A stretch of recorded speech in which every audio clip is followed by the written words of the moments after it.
परभणीचे प्रसिद्ध हवामान अभ्यासक पंजाबराव डक हे हवामान बदलाच्या व्यावहारिक आणि कृती करण्यायोग्य सल्ल्यासाठी शेतकऱ्यांमध्ये अत्यंत लोकप्रिय आहेत। अचूक स्थानिक हवामान अंदाजासाठी त्यांना ओळखलं जातं। डक यांनी सोमवारी कोल्हापुरातील सतेज कृषी प्रदर्शनाला भेट देऊन शेतकऱ्यांना मार्गदर्शन केलं। यावेळी एस न्यूजच्या प्रतिनिधींनी त्यांच्याशी संवाद साधला।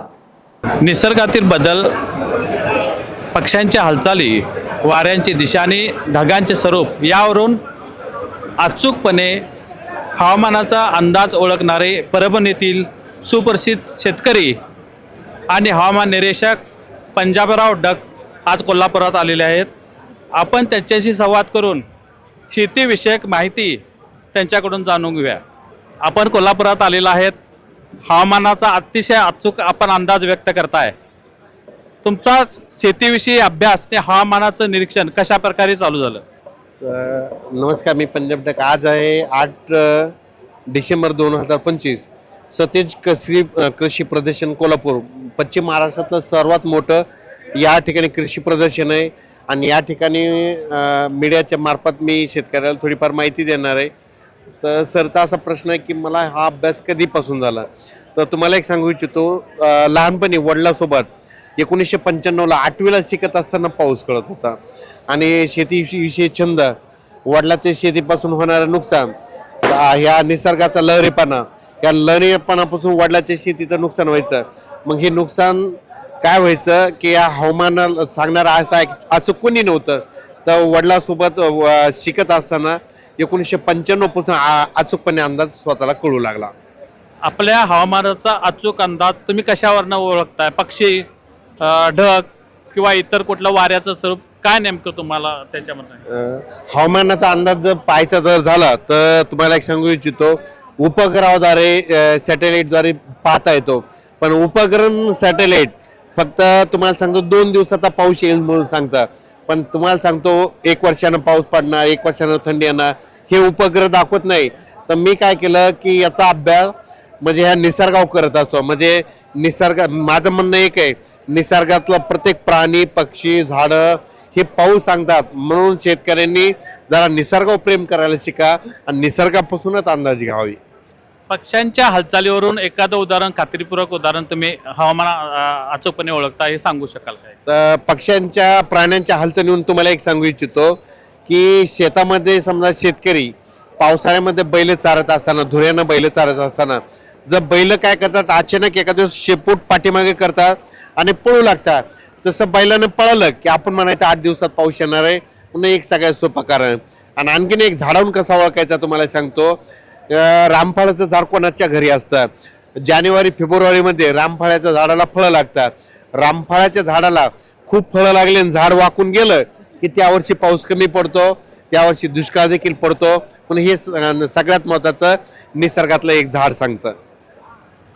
वैज्ञानिकाचा अंदाज आणि तुमचा अंदाज यामध्ये काय फरक पडलेला आहे का? वैज्ञानिकचा जे अंदाज आहे, मी पहिल्यांदा सांगितलं ना, कोणताही उपग्रह 1 किंवा 2 दिवसाचा पाऊस सांगतात, 1 वर्षानं पाऊस, 10 वर्षाचा कोणता उपग्रह सांगत नाही।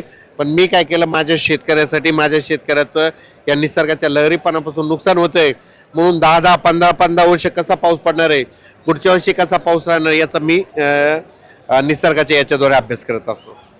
आपल्या हवामानाचा अचूक अंदाज व्यक्त करण्यासाठी तुम्ही कुठला आधार घेता किंवा कशा प्रकारे त्याची काळजी घेता? मी काय करतो की निसर्गाच्या प्रत्येक गोष्टी माझ्या हालचालीवर लक्ष असतं। तर आणखीन एक तुम्हाला सांगू इच्छितो, एक असं झाड आहे ते तुम्हाला दुष्काळ पडणार म्हणून सांगतं। झाड कुठं दुष्काळ पडणार म्हणून सांगतंय का? पण सांगतं बिब्याच्या झाडाला जर खूप फुलं लागली ना, ते बिब्याचं झाड म्हणते शेतकऱ्यांना दुष्काळ पडणार आहे, असा अंदाज बिब्याचं झाड देतं। आणखीन परत एक सांगतो की जर जून महिन्यामध्ये पाऊस नाही पडला, 5 जून कोरडा गेला, 10 जून कोरडा गेला, 15 जून कोरडा गेला, कोणत्याही तज्ञ तुम्हाला पाऊस सांगत नाही, मग अशा वेळेस कोणाला विचारायचा? माझं म्हणणं आहे, पावसाळ्यामध्ये काय करायचं, ही जी झाडं असतात ना, झाडावर चिमण्या बसलेल्या असतात। चिमण्या काय करतात, ज्या ज्या ठिकाणी माती आहे, मातीमध्ये चिमण्या आंघोळ करतात। चिमण्यांना धुळीनं आंघोळ केलेलं पाहिजे की 4 दिवसाला पाऊस येतो, मग हे एक पाऊस यायचं कारण लक्षात।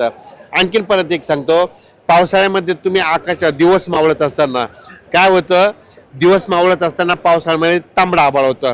तांबडा आभाळ झालं, वाटल्यास त्याचा फोटो काढून ठेवायचा. लगेच आपल्या मित्रांना 3 दिवसाला पाऊस येणार आहे म्हणून हे एक पाऊस याचं कारण लक्षात घ्यायचं. सरकार, हवामान खाते आणि कृषी विभागानं शेतकऱ्यासाठी काय नवीन नवीन उपक्रम राबवावेत असे तुम्हाला वाटतं? सरकार, हवामान खाते आणि कृषी विभागाला माझी एक विनंती आहे की बदलते वातावरण, बदलतं हवामान यामुळे काय झालं, निसर्गावर आधारित शेती. निसर्ग म्हणतो पाऊस जास्त आहे तर पावसावर येणाऱ्या पिकाकडे वळावं लागेल. निसर्ग म्हणतो थंडी जास्त आहे तर थंडीकडे येणाऱ्या पिकावर वळावं लागेल. निसर्ग म्हणतो ढगाळ वातावरण तर ढगाळ वातावरण येणाऱ्या पिकाकडं जास्त, म्हणजे हवामान आधारित शेती करावं लागणार आहे भविष्यामध्ये.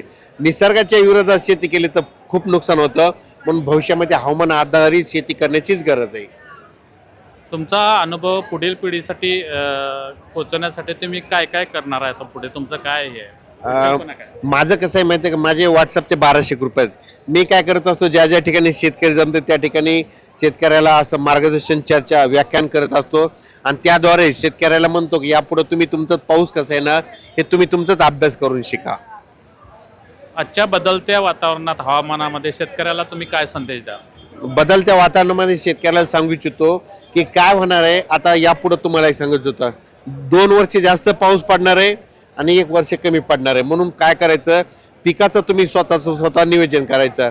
आणि वातावरण बदलत चाललंय त्याच्यामुळे आपण देखील थोडंफार बदलायला हरकत नाही. आणि त्याच्यानंतर काय व्हायलंय, कधी कधी काय व्हायलं, पावसामुळे खूप नुकसान व्हायलंय म्हणून पीक पॅटर्न देखील बदलायला हवा.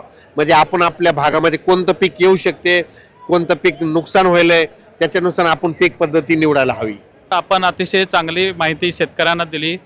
हे होते पंजाबराव डक. निसर्गाचं आणि शेतकऱ्यांचं नातं आणि निसर्गातील वेगवेगळे पक्षी, वारा किंवा ढग यांचा अभ्यास करून हवामानाचा अंदाज अचूकपणे कसा व्यक्त करता येतो याबद्दल अतिशय अनुभव त्यांनी सांगितलेला आहे.